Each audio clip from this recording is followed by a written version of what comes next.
Alam niyo may kwento. Yung kahit kapitbahay ni pastor, nagagalit.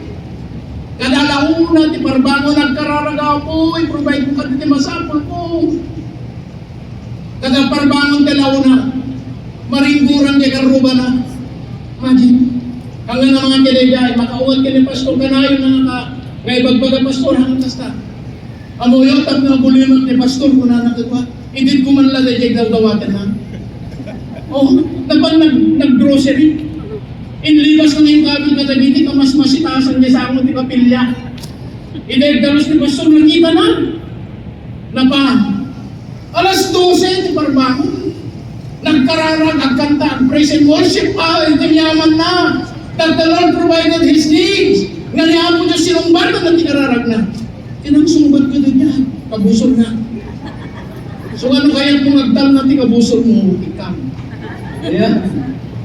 Diba, di anak mo kaya sangit na sangit, puta doon pa yan. Kung ka kaya, hindi, lollipop, hindi mo kagsandal. Diba? Imagine, anytime, at any time, at any place, if the Lord pleases with you, alam mo, nakapakaganda yung Exodus 33, verse 17. Exodus 33:17. The Lord said to Moses, I will do the very, it's so specific, I will do the very thing you have asked. Why?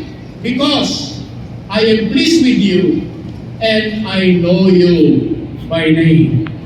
Just two qualifications. Kilala ka ba ng Panginoon? O ikaw lang nakakakilala sa Kanya? Di ba? O kaya na maiayo ka din ako, Diyos kita. Sige, paspasay.